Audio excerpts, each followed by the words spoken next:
Maju mundur revisi Undang-Undang Pemilu tengah dipertontonkan. Partai politik berubah haluan setelah ramai-ramai mengajukan kini justru ingin menangguhkan. Perdebatan jadwal pilkada serentak jadi pusat perhatian. Ditengarai demi kepentingan pencapresan. Bagaimanapun kenangan buruk pada pemilu lalu jangan sampai terulang di masa depan. Lantas, mengapa partai-partai koalisi kini kompak mempertahankan jadwal pilkada? Inilah satu meja The Forum, pertaruhan politik pilkada serentak 2024. Pilkada serentak nasional dilaksanakan tahun 2024. Undang-undang ini mestinya dijalankan dulu. Kalau sudah dilaksanakan, nanti tahun 2024 setelah tahun 2024 dievaluasi. Hasil evaluasi itulah yang menentukan apakah Undang-Undang 10 tahun 2016 itu harus kita ubah kembali atau tidak. Dari sisi urgensi ya sangat urgen dan sangat mendesak serta relevan untuk dilanjutkan pembahasan RUU Pemilu ini. Jadi total ada 7 jenis pemilihan yang diselenggarakan. Saya tidak terbayang ya bahwa beban itu bisa terkelola dengan baik dan bisa betul-betul menghasilkan pemilu yang berkualitas.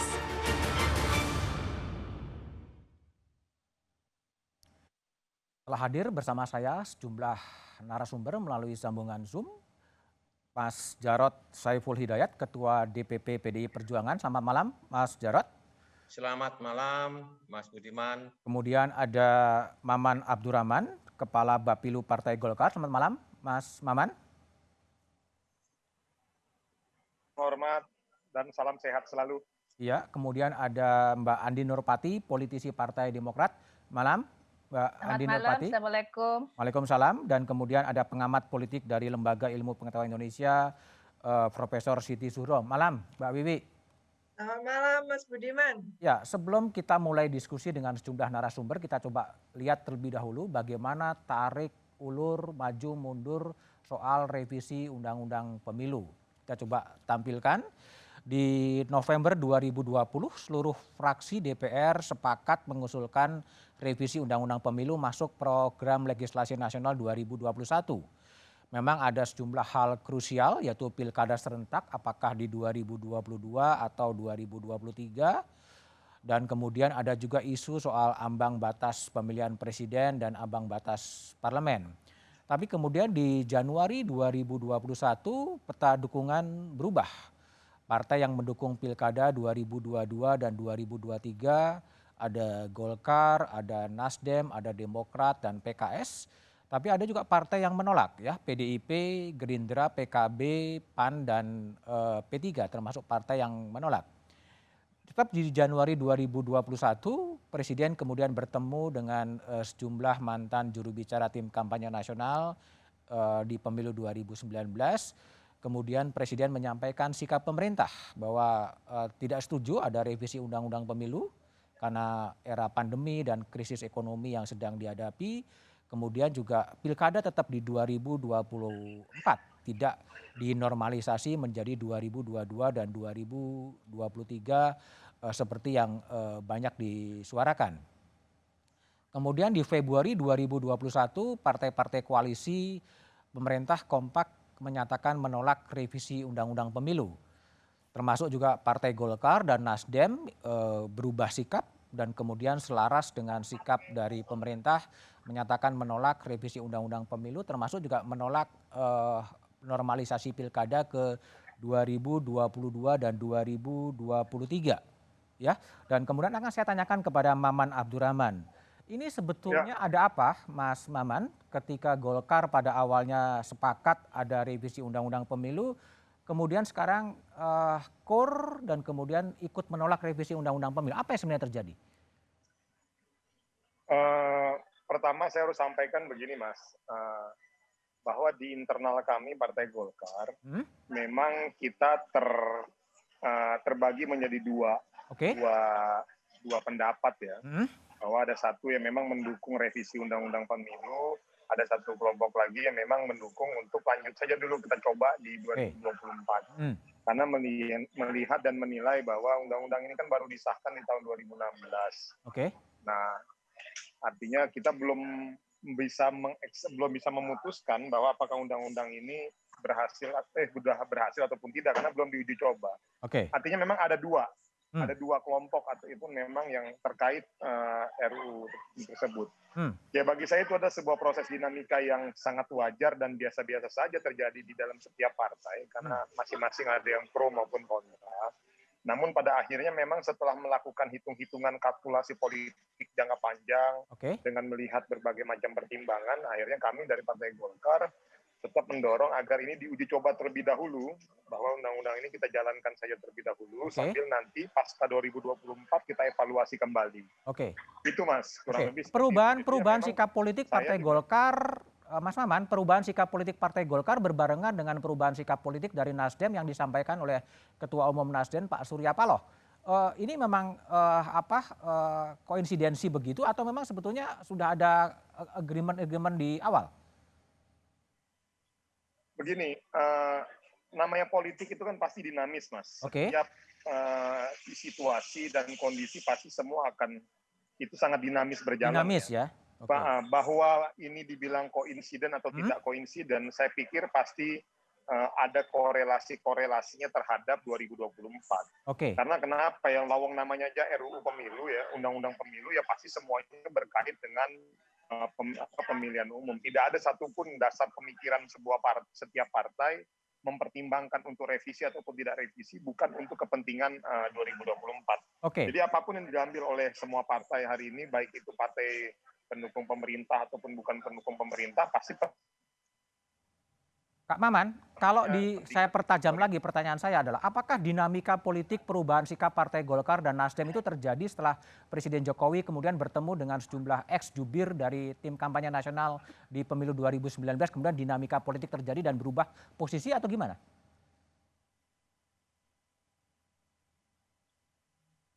Pak Maman mendengar suara saya? Ya. Apakah kemudian dinamika politik terjadi setelah ada pertemuan Presiden dengan ex-juru bicara tim kampanye nasional? Ikut hadir ya di dalam pertemuan jubir-jubir tim kampanye nasional dengan Pak Joko Widodo beberapa waktu yang lalu. Sebelum pertemuan itu juga memang di internal Partai Golkar terbelah memang menjadi dua pendapat. Jadi bagi saya ya pertemuan jubir itu saya pikir karena itu agendanya bukan khusus membahas masalah undang-undang pemilu. Ada 3 agenda yang kita diskusikan waktu itu dengan Pak Jokowi. Jadi saya juga bisa sekaligus ikut menjelaskan. Ya bahwa itu menjadi salah satu faktor, itu iya. Itu betul.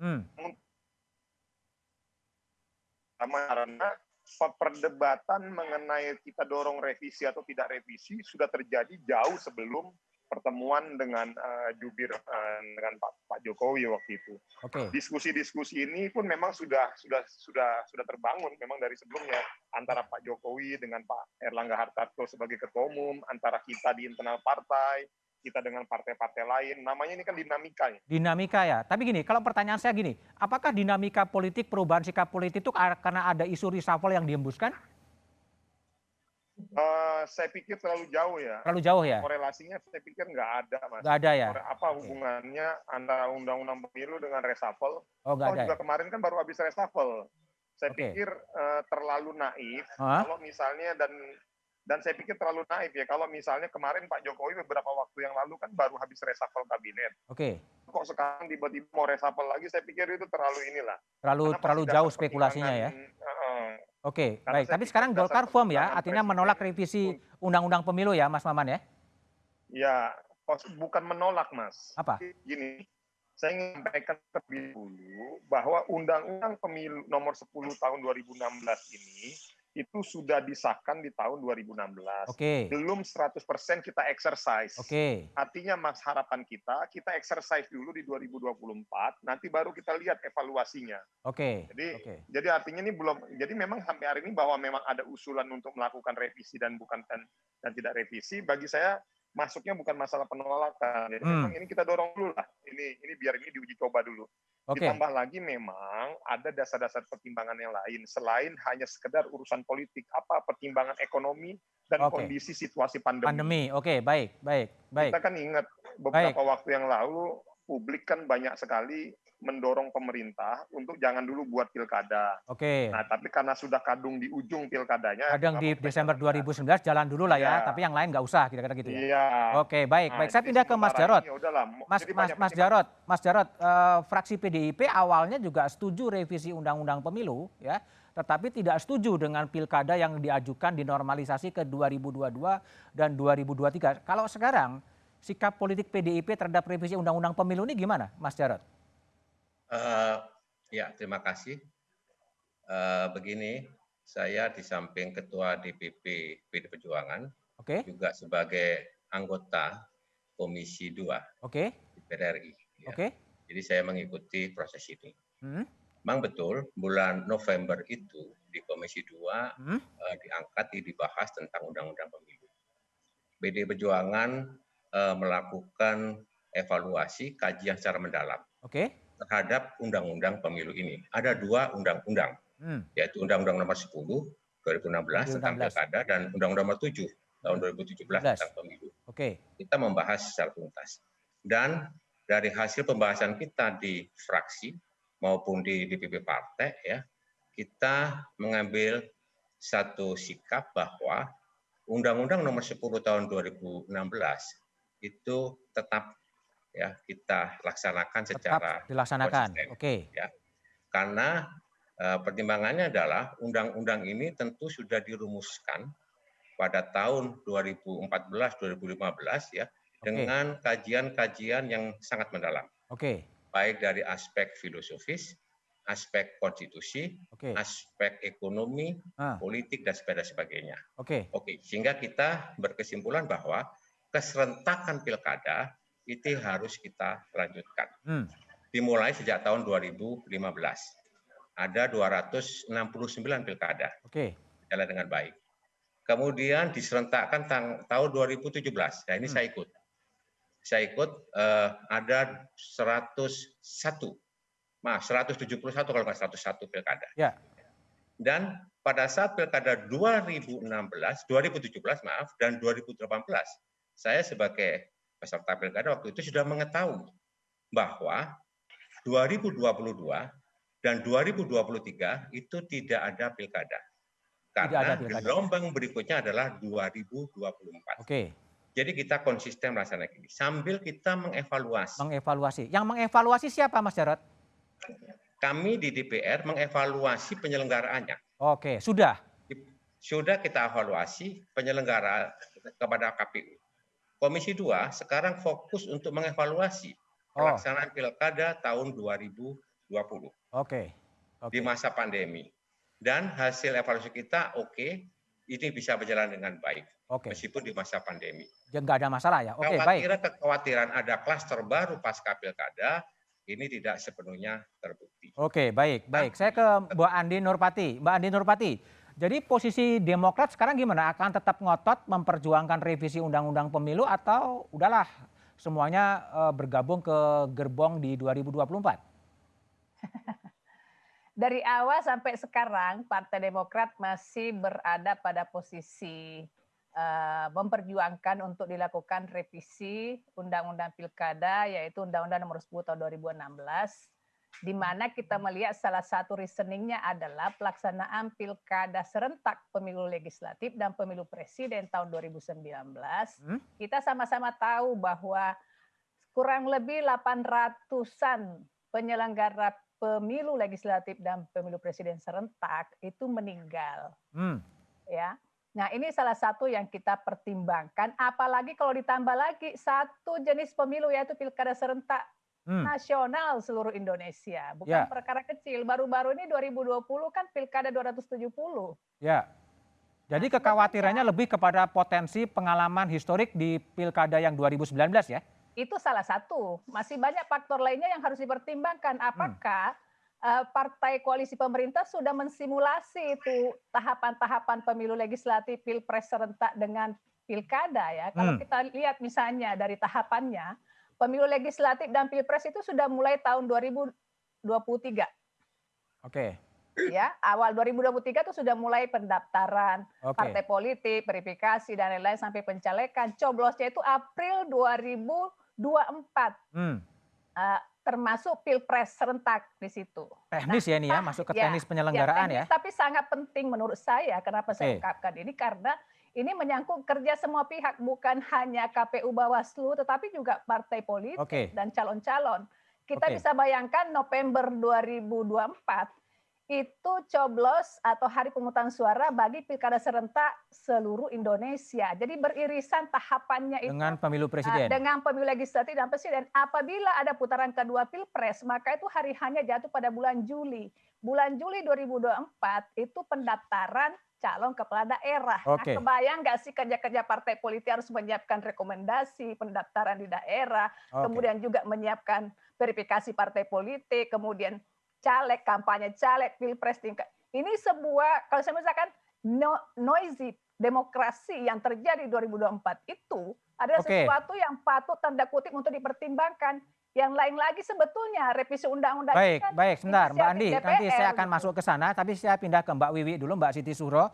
Mbak Wiwi, jadi kalau Mbak Wiwi lihat perubahan sikap Golkar dan Nasdem, apa yang Mbak Wiwi baca? Yang tahu Nasdem ini sama Golkar ini ya. Nah kalau Mbak Wiwi baca sebagai orang luar? Iya. Iya, tadi kan sudah dikatakan sama Mas Maman bahwa politik itu dinamis, penuh opsi ya. Tapi tentu kita membacanya itu memang ini kan tarikan politik, kepentingan ya. Kepentingan apa ya? Kepentingan sesaat. Kepentingan sesaat lah gitu ya, bukan kepentingan jangka panjang. Padahal jangan lupa partai politik ini mengemban amanat rakyat kan gitu ya. Apalagi Golkar mengatakan partai rakyat gitu kan, aspirasi rakyat. Sama dengan PDI Perjuangan, partainya wong cilik ya, mewakili wong cilik. Jadi menurut saya komitmen kita ini kan membangun sistem politik untuk long term, bukan untuk 2024. Tapi kalau kita tidak membangun prakondisi sejak awal sekarang ini, kita bagaimana membangun ke depannya gitu ya. Prakondisi sama sekali kita tidak aware gitu ya, tidak ada satu kesadaran yang penuh. Ini mohon maaf harus saya sampaikan gitu ya. Kalau posisi Mbak Wiwi gimana? Posisi Mbak Wiwi terhadap revisi Undang-Undang Pemilu apakah setuju atau tidak setuju? Tapi jawaban Mbak Wiwi setelah jeda berikut ini.